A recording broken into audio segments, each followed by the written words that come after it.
ध्वनिर्वर्णा पदं वाक्यमित्यास्पदचतुष्टयम् यस्याः सूक्ष्मादिभेदे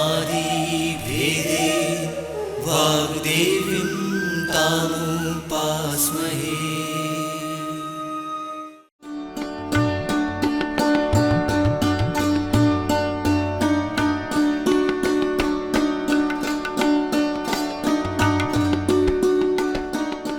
good morning.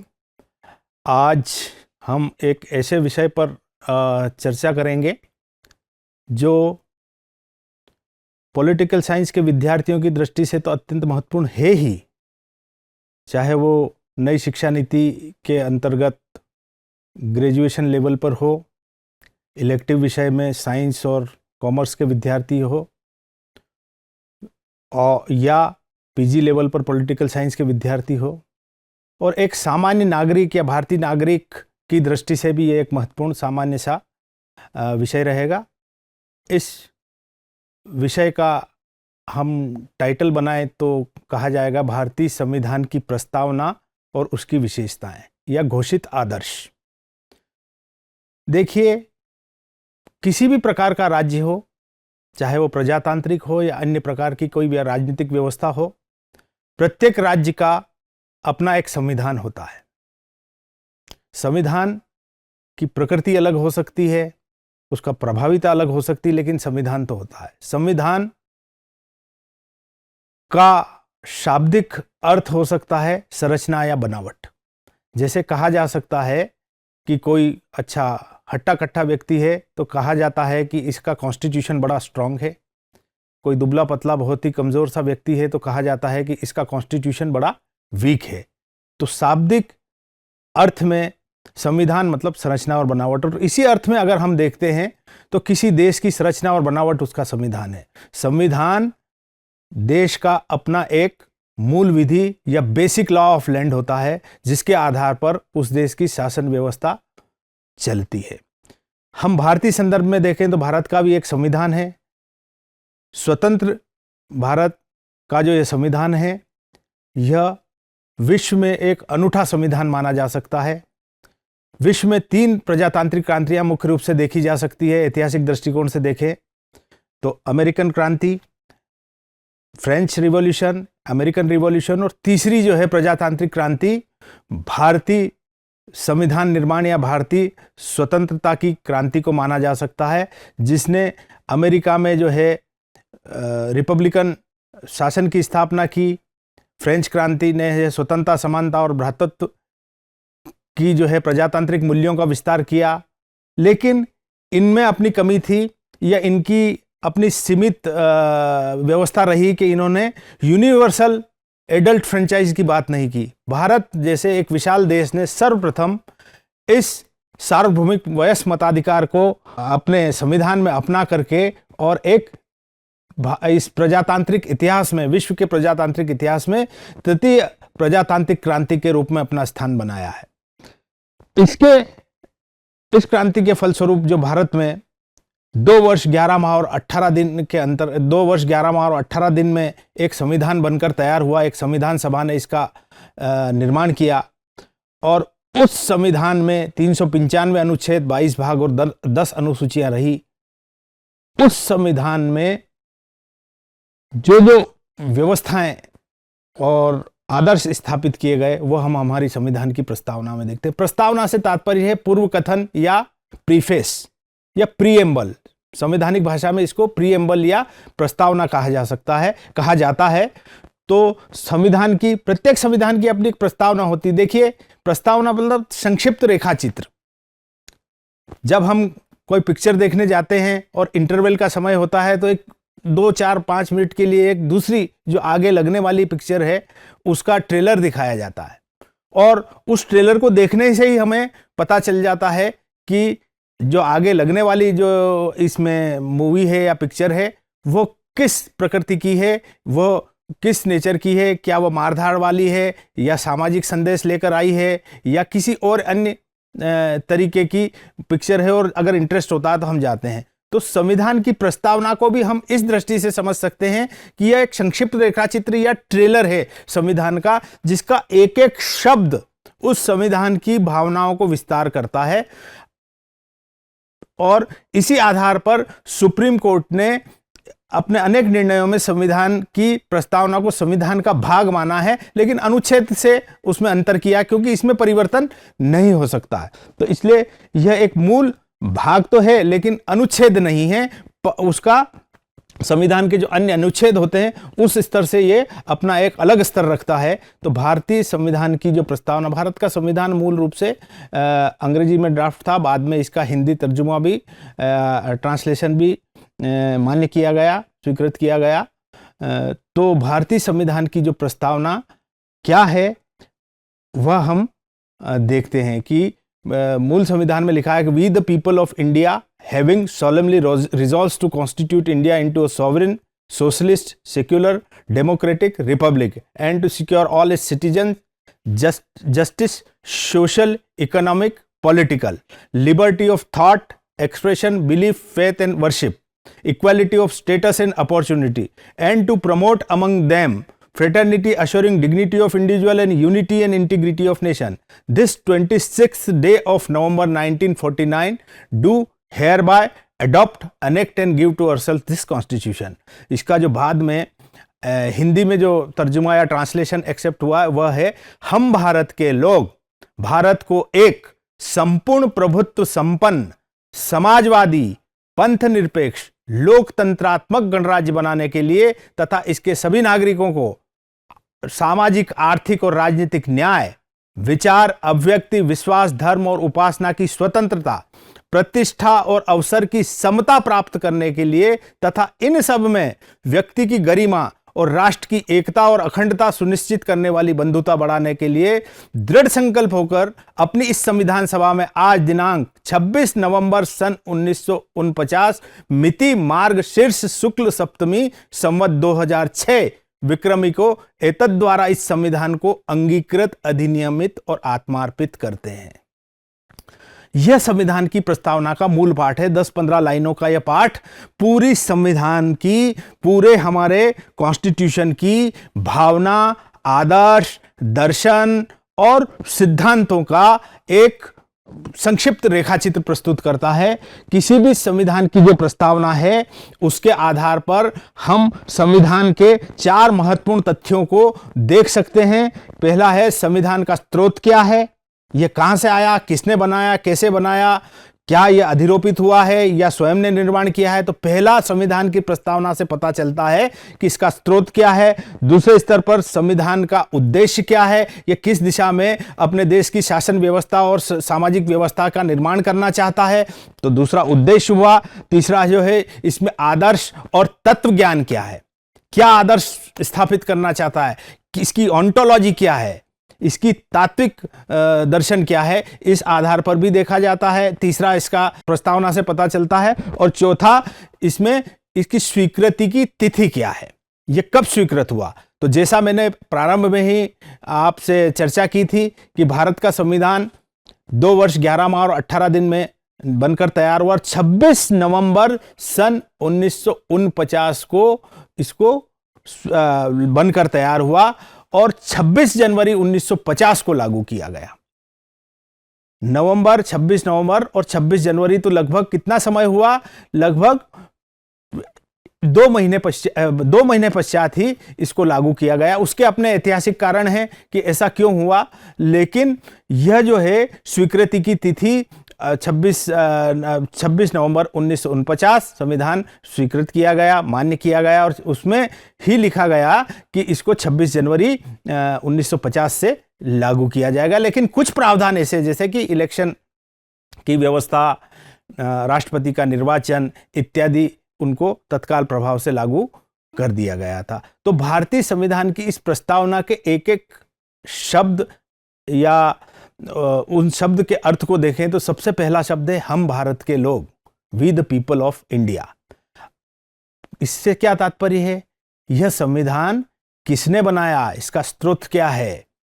British उपनिवेश अनेक देश रहे हैं, बहुत से देशों में ब्रिटेन ब्रिटिश शासन ने अपना संविधान बना करके और वहाँ छोड़ गया और उनको स्वतंत्र कर दिया और कहा गया कि आप अपने इस संविधान से अपना शासन कार्य करें, आगे चलकर उनको बदलना हो बदले या जैसा भी करना हो करें। हमारे यहाँ ऐसी स्थिति नहीं रही। हमारे यहाँ 36 के इलेक्शन हुए, उसमें जो संविधान उससे चयनित सदस्यों के द्वारा एक संविधान सभा का निर्माण किया गया और उस संविधान सभा ने जो भारत के जनता के प्रतिनिधि थे उन्होंने इस संविधान का निर्माण किया। तो यह संविधान ब्रिटेन के द्वारा अधिरोपित कोई संविधान नहीं है। आलोचक ऐसा कहते हैं कि भारतीय संविधान का के 395 अनुच्छेद में से लगभग 250 अनुच्छेद या 200 से ऊपर के अनुच्छेद 1935 के भारतीय शासन अधिनियम से लिए गए हैं। लेकिन इसी संविधान में भारतीय शासन अधिनियम 1935 को रिपील्ड कर दिया गया है।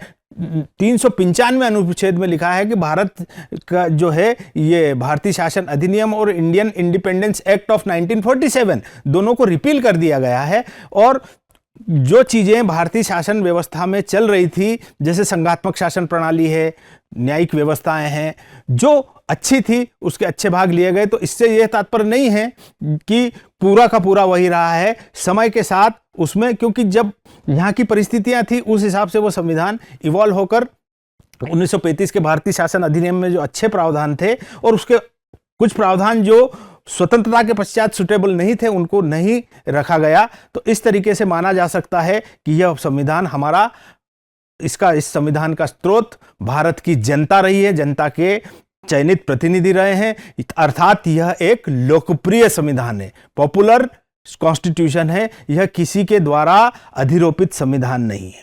हम भारत के लोग, भारत को एक दूसरा शब्द है, हम भारत के लोग, क्लियर हुआ। एक सामान्य सा परिचय, क्योंकि एक जो भारत के हम नागरिक हैं, हमें हमारे यहाँ की व्यवस्था क्या है उसकी एक स्थूल और सामान्य जानकारी अति आवश्यक है। इसमें कोई विषय की बाउंड्री नहीं हो सकती है। यही नई शिक्षा नीति का हमारा उद्देश्य भी है कि विज्ञान वाला भी एक सामान्य सी चीज जो है वह जाने, और एक आर्ट्स का विद्यार्थी भी सस्टेनेबल डेवलपमेंट क्या है, इन्वायरमेंटल डिग्रेडेशन कैसे हो रहा है, वो भी उसको जानना आवश्यक है, क्योंकि वह उसके जीवन से जुड़ा हुआ प्रश्न है। किस तरीके से उससे पर्यावरण प्रदूषण से जो समस्या होगी, और पर्यावरण प्रदूषण ये जरूरी नहीं कि कोई विज्ञान वाला ही समझेगा तो नहीं करेगा, और आर्ट्स वाला या अन्य विषय वाला जो उसको नहीं जानता है तो वो प्रदूषण फैलाने के लिए उसको अनुमति है, ऐसा नहीं है। प्रत्येक जागरूक नागरिक को वह सब सामान्य सी जानकारी होना चाहिए। हमको सोडियम क्लोराइड पता होना चाहिए कि NaCl है, नमक है, हम खाते हैं, और दूसरा भी सफेद रंग का कोई इस तरह का केमिकल हो तो हम नहीं खाते हैं। तो एक सामान्य जानकारी जीवन से जुड़ी हुई है। इसलिए प्रत्येक नागरिक को हमारे शासन व्यवस्था किस तरह की, हमारे संविधान निर्माताओं ने, हमारे पूर्वजों ने उनका क्या आदर्श रखा था, उसकी जानकारी भी होना आवश्यक है। तो पहला शब्द हुआ कि हम भारत के लोग। इससे यह क्लियर होता है कि यह संविधान किसी ने हम पर थोपा नहीं है। यह संविधान हमारा स्वयं का संविधान है, और स्वयं का संविधान है मतलब इसे हमने अंगीकृत किया है। आखिरी शब्द पे आ जाते हैं, अंगीकृत किया। यह शर्ट मेरा शर्ट है, इसलिए मैंने इसको पहना है अपने अंग पर। किसी ने मुझे पहनाया नहीं है, किसी ने पहनाया नहीं है तो वो वापस ले नहीं सकता। ये मेरा स्वयं का है, मेरी इच्छा से मैंने पहना है, तो अंगीकृत किया है, मैंने अपने ऊपर अधिनियमित किया है। अर्थात मेरी यह नैतिक जिम्मेदारी है, मेरी यह मूलभूत कर्तव्य है कि मैं इसके सभी प्रावधानों को मान्य करूं, क्योंकि किसी ने मुझे मानने के लिए बाध्य नहीं किया है। मैंने इसको अंगीकृत किया है, मैंने अपने आप के ऊपर अधिरोपित किया है और अपनी आत्मा को अर्पित किया है। इसलिए यह संविधान हमारा लोकप्रिय संविधान है। दूसरा शब्द है भारत को एक। अब यह बड़ा लंबा ऐतिहासिक विश्लेषण होगा। 1947 के पहले, 15 अगस्त 1947 के पहले भारत दो तरह का भारत था। यह भारतीय भूभाग दो तरह का भारत था।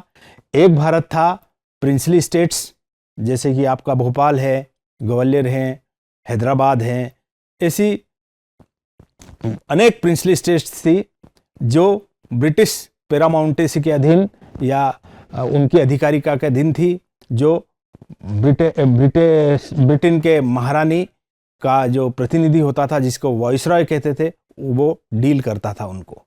दूसरा भारत था जो ब्रिटिश भारत का क्षेत्र था, कंपनी के अधीन जिन्होंने अपना क्षेत्र किया था। उसके बाद में ब्रिटिश भारत में जो फैलाया हुआ, जिसमें नागपुर का क्षेत्र है, अजमेर मेरवाड़ा का क्षेत्र है, यूपी का अधिकांश भाग है, वह ब्रिटिश भारत, और पंजाब का और इधर का जो भारत है, जो प्रिंसिपल स्टेट के अतिरिक्त जो भूभाग रहा है, वह ब्रिटिश भारत रहा है। तो दो तरह का भारत था।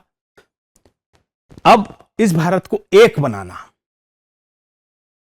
यह प्राथमिक आवश्यकता थी। और अब इसके ज्यादा ऐतिहासिक, वो इतिहास का विषय हो जाएगा। और सरदार पटेल को हमारे यहाँ बिस्मार्क ऑफ इंडिया कहते हैं, लौह पुरुष कहते हैं।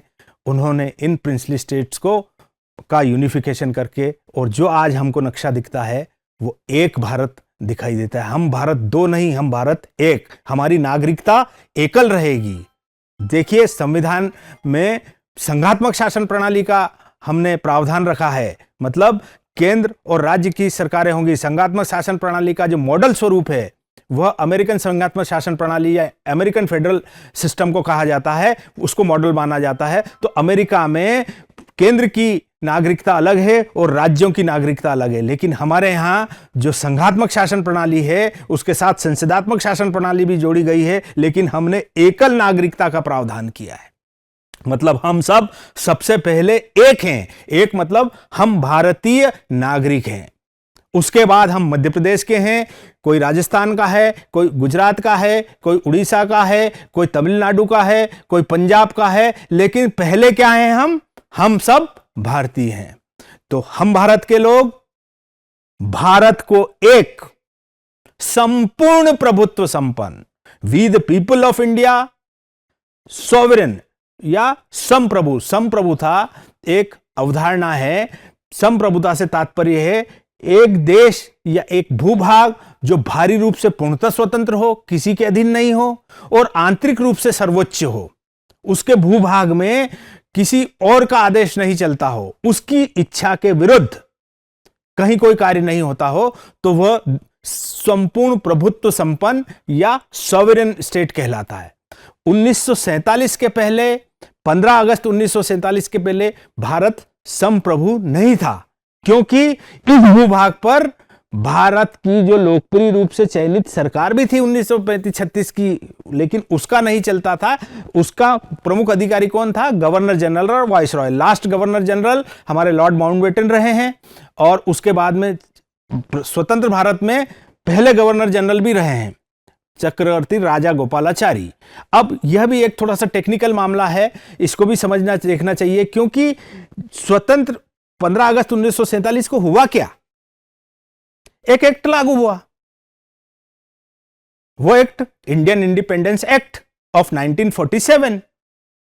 वह एक्ट कहां पारित हुआ था? वह पारित हुआ था ब्रिटिश पार्लियामेंट में। इंडियन मिनिस्टर ने उसको प्रस्तुत किया, ब्रिटिश पार्लियामेंट में हाउस ऑफ कॉमन्स में पारित हुआ, हाउस ऑफ लॉर्ड्स से पारित हुआ, और 8 जुलाई को ब्रिटिश क्राउन मतलब वहां की राष्ट्रपति या महारानी कह लें, महारानी थी, उसकी एसेंट मिल गई। और उसी में लिखा हुआ था उस एक्ट में कि यह क्षेत्र 2 डोमिनियन में विभाजित करके और 15 अगस्त को इसको डोमिनियन स्टेटस बना दिया जाए, स्वतंत्र कर दें। 15 अगस्त 1947 को यह भूभाग 2 भागों में विभाजित हो गया, और इनफैक्ट हमको कहना चाहिए कि आज की स्थिति में वह 3 भाग दिखते हैं। पहला भाग तो हमारा है ही, सबसे बड़े हैं हम में। दूसरा पाकिस्तान, पश्चिमी पाकिस्तान और पूर्वी पाकिस्तान। जो पूर्वी पाकिस्तान आगे चलकर 71 में बांग्लादेश के रूप में हमारे सामने अस्तित्व में आया। 2 डोमिनियन राज्य होंगे, एक भारत होगा और दूसरा पाकिस्तान। अब डोमिनियन से तात्पर्य यह है कि इसका मुख्य प्रशासनिक अधिकारी हमारा होगा और राष्ट्राध्यक्ष हम होंगे। तो एक ट्रांजिशन पीरियड था। संविधान सभा अपना काम कर रही थी। हमारी संविधान सभा ने बहुत ही मतलब विश्व की जितने भी संविधान निर्माण हुए हैं, और इसका तात्पर्य यह है कि आप आज इसका एक इससे इस बात से सिद्ध होता है कि 70 वर्षों तक निरंतर गतिशील संविधान है, कहीं कोई अवरोध नहीं हुआ। हमारे साथ स्वतंत्र हुए देशों के अनेक के संविधान 2-4 बार बदल चुके हैं, और हमारे साथ जो डोमिनियन स्टेटस प्राप्त किया हमारा ही टुकड़ा, उसको तो 1956-57 तक संविधान बनाने की स्थिति में वो आया, और हमने 2 वर्ष 11 माह और 18 दिन, मतलब स्वतंत्रता के बाद 47 से 48, 49 और 50, 3 वर्ष में ही हमने अपना संविधान लागू कर दिया। और इसी कारण भारत का प्रजातंत्र विश्व के लिए एक नजीर बनता है और विश्व में इसको 8वां आश्चर्य माना जाता है, क्योंकि जब यह स्वतंत्र हुआ था तो जॉन स्ट्रेची जैसे तो कहते थे कि ये राष्ट्र है ही नहीं। जो एक ब्रिटिश, जॉन स्ट्रेची एक ब्रिटिश सिविल सर्वेंट रहे हैं यहाँ, और वो जब कैम्ब्रिज और वहाँ यूनिवर्सिटी में अपने वापस अपने देश गए और उन्होंने यहाँ की व्यवस्था के बारे में चर्चा की और भाषण देते थे, पुस्तकें भी लिखी है, तो उन्होंने कहा कि जितना अंदर हमारे यहाँ स्कॉटिश और जर्मन में अंतर नहीं है या स्कॉटिश और इंग्लैंड वासियों में अंतर नहीं है, उतना ज़्यादा अंतर तो पंजाबी और बंगालियों के बीच में है। तो ये राष्ट्र तो हो ही नहीं सकता। और नॉर्थ और साउथ का जो है खान पान, रहन सहन, सूरत शक्ल बहुत ज़्यादा अंतर है, तो ये राष्ट्र कैसे हो सकता? तो ये जो है ये सर्वाइव करेगा नहीं। और प्रजातंत्र की मूलभूत जो चीज़ें हैं, यहाँ सर्वथा अभाव है। रुडयार्ड किपलिंग का आपने नाम सुना होगा। जंगल बुक, वो जंगल बात चली है, तो इन सब लोगों का ये, और रुडयार्ड किपलिंग ऑस्ट्रेलिया गए तो उन्होंने भी ऐसी बात कही कि ये तो बिना ब्रिटिश शासन के यहाँ जो है व्यवस्था चल नहीं सकती, क्योंकि यहाँ कोई एक नहीं है। प्रजातंत्र के लिए सबसे पहले समानता चाहिए, जिसका सर्वथा अभाव है। हर स्तर पर समानताएं नहीं है, आर्थिक हो, राजनीतिक हो, सामाजिक हो। राजनीतिक तो सवाल ही नहीं, आर्थिक, सामाजिक और जातिगत इतनी विभिन्नताएं हैं कि व्यक्ति में समानता का पूर्णतः अभाव है। स्वतंत्रता यहां है ही नहीं, हैव्स और हैव नॉट में इतना फर्क है, तो स्वतंत्रता भी नहीं है। स्वतंत्रता, समानता और भ्रातृत्व, जब ये दोनों नहीं है तो भ्रातृत्व रहेगा कैसे? तो प्रजातंत्र चलेगा कैसे? ऐसी स्थिति में यह प्रजातंत्र, यह संविधान जो हमारे यहां निरंतर 70-72 वर्षों से निरंतर है, गतिमान है, गतिशील है, तो संविधानवाद में इसके विषय में रुचि बढ़ने लग गई कि ये क्या है, यहाँ की किस तरह की व्यवस्थाएं हैं जिसके कारण यह संविधान निरंतर गतिशील है। माइनर संशोधन होते हैं हमारे यहाँ, इसीलिए कठोर और लचीलेपन का समन्वय रखा गया है। हमारे यहाँ संविधान संशोधन की एक प्रक्रिया है अनुच्छेद 368 में, उसमें कुछ आर्टिकल ऐसे हैं जिनमें आसानी से संशोधन नहीं होता है। पूरे संघात्मक शासन प्रणाली में केंद्र और राज्यों की विधानसभाओं का बहुमत प्राप्त होने पर ही उस पर आगे कार्यवाही होती है, लेकिन कुछ अनुच्छेद ऐसे हैं जिनमें आसानी से परिवर्तन हो जाता है। तो कहने का तात्पर्य, यह संविधान भारत का एक महत्वपूर्ण दस्तावेज है, मूल्यवान दस्तावेज है। तो हम भारत के लोग भारत को एक संपूर्ण प्रभुत्व संपन्न, और यह संविधान यह स्थापित करता है कि डोमिनियन स्टेटस के बाद में 1900, हम कब तक कितने दिन रहे, 1947, 15 अगस्त 1947 से लेकर के और 26 जनवरी 1950 तक हम डोमिनियन रहे। 26 जनवरी 1950 में हमारे यहाँ राष्ट्रपति हो गया, और जो संविधान का अनुच्छेद 395 है, आखिरी अनुच्छेद, उसमें हमने इंडियन इंडिपेंडेंस एक्ट को रिपील्ड कर दिया, निरसित कर दिया। अब तो जिसने स्टेटस दिया था वही खत्म। 1935 के भारतीय शासन अधिनियम को भी रिपील्ड कर दिया। तो अब हमारा संविधान एक स्वतंत्र, संप्रभु, टेक्निकली संविधान है। बाहरी रूप से अब कॉमनवेल्थ की सदस्यता थी, आलोचक इस पर भी बात करते हैं कि ये उधार का पिटारा और कॉमनवेल्थ की सदस्यता है तो हम संप्रभु कैसे रहे। ये वो नॉमिनल या टोकन सदस्यता होगी, इस तरह से नहीं। टेक्निकली हम अंतर्राष्ट्रीय मुद्दों पर, किसी भी मुद्दे पर अपना स्वतंत्र स्टैंड लेने के लिए सक्षम हैं और सक्षम रहे हैं। इसलिए स्वतंत्र और संप्रभु हमारा संविधान है, और आंतरिक रूप से सर्वोच्च है ही, जिसमें कोई डाउट ही नहीं है। तो संप्रभु, तो हम भारत के लोग भारत को एक स्वतंत्र, भारत को एक संपूर्ण प्रभुत्व संपन्न समाजवादी, देखिए संविधान की प्रस्तावना में मूल संविधान की प्रस्तावना में समाजवादी, पंथ निरपेक्ष और अखंडता, ये 3 शब्द नहीं थे। 42वें संवैधानिक संशोधन द्वारा ये 3 शब्द जोड़े गए।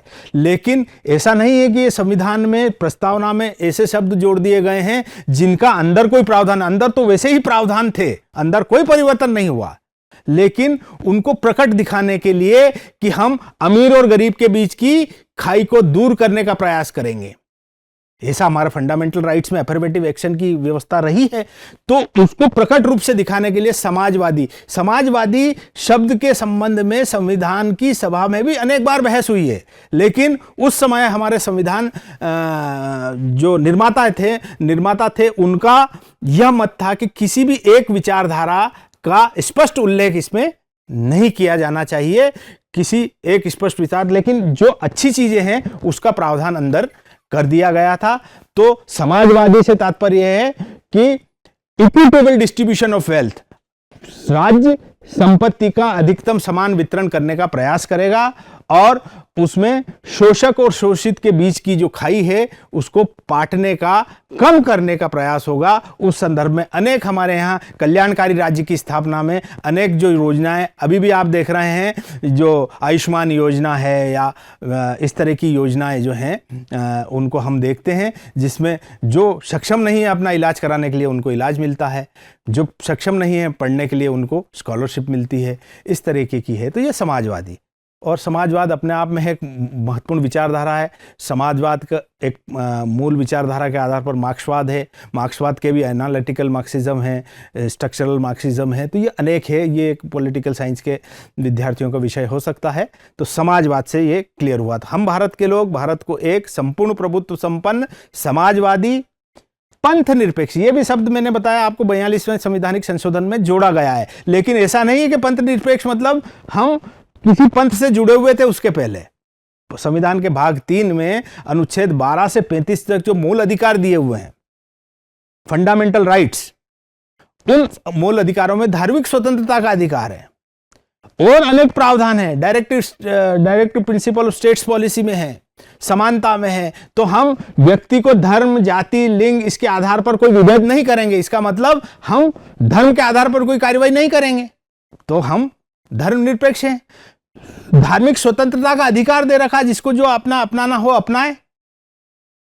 कोई नास्तिक भी हो सकता है, कोई भी धर्म नहीं अपनाए तो भी चलेगा। तो मतलब हमारे यहाँ प्रावधान पहले से थे, लेकिन इस शब्द को अधिक जोर देने के लिए 42वें संवैधानिक संशोधन सन 1976 में इसको संविधान की प्रस्तावना में जोड़ा गया। यह दूसरा शब्द है पंथ निरपेक्षता। देखिए सेक्युलरिज्म अंग्रेजी में तो हमने, जैसे मैंने अभी जो आपके सामने संविधान की प्रस्तावना का वाचन किया था कि we the people of India having solemnly resolved to constitute India into a sovereign socialist secular. अब सेक्युलर को हमने ट्रांसलेट किया, जो सामान्य रूप से बोलचाल की भाषा में हम धर्मनिरपेक्ष कहते हैं, हमने यहाँ कहा पंथ निरपेक्ष। देखिए ये जिसको कहना चाहिए हमारी भाषा की महानता है कि धर्म जो है, हमारे यहाँ धर्म का उपयोग 3-4 संदर्भों में किया जाता है। पहला कि धर्म एक कर्तव्य के रूप में, धर्म एक कर्तव्य के रूप में कि छात्र का या विद्यार्थी का धर्म है विद्या अध्ययन करना, पुत्र का धर्म है या संतान का धर्म है माता पिता की सेवा करना। तो ये धर्म को एक कर्तव्य के अर्थ में भी किया जाता।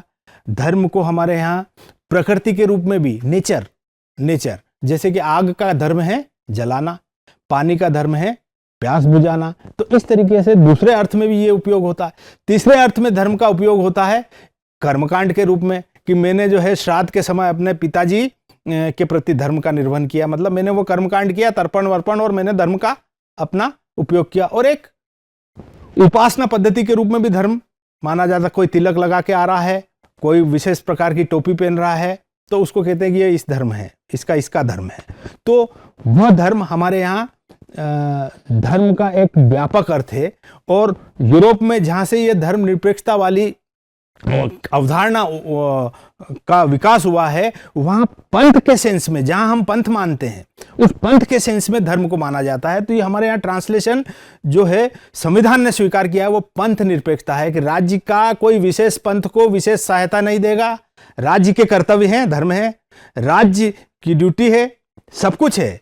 और धर्म की तो हमारे यहाँ कर्तव्य के सेंस में ही परिभाषा हुई है कि धृति, क्षमा, दमो, अस्तेय, इंद्रिय निग्रहम, धीर विद्या, सत्यम, अक्रोधो, दशकम धर्म लक्षणम। कि धर्म के 10 लक्षण हैं। सत्य बोलना धर्म है, किसी को हानि नहीं पहुंचाना, शुचिता रखना इत्यादि जो है ये हमारे धर्म है। तो ये उसमें संहिता में है।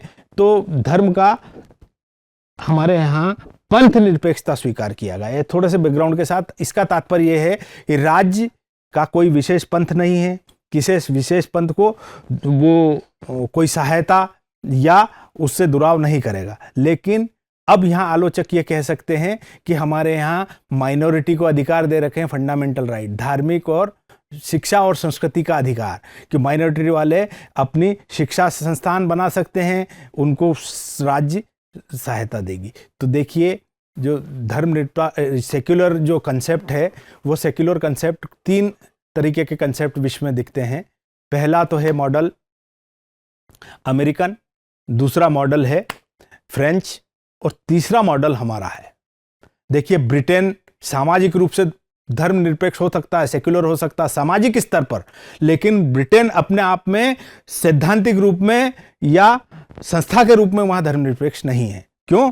क्योंकि ब्रिटेन में हाउस ऑफ लॉर्ड्स में बिशप्स होते हैं, एक्स ऑफिशियो रहते हैं, और ब्रिटेन का जो एंग्लिकन चर्च है उसकी प्रमुख भी ब्रिटेन की महारानी होती है। इसलिए सैद्धांतिक रूप से वहां धर्म से पृथक्करण राज्य का नहीं है, इसलिए उसको धर्मनिरपेक्ष नहीं कह सकते। लेकिन सामाजिक स्तर पर वहां धर्म का राजनीति में और सामाजिक जीवन में इतना प्रभाव नहीं है, व्यक्तिगत स्तर पर वहां है। इसलिए हमको वहां धर्मनिरपेक्षता या सेक्युलर एटीट्यूड दिखाई देता है।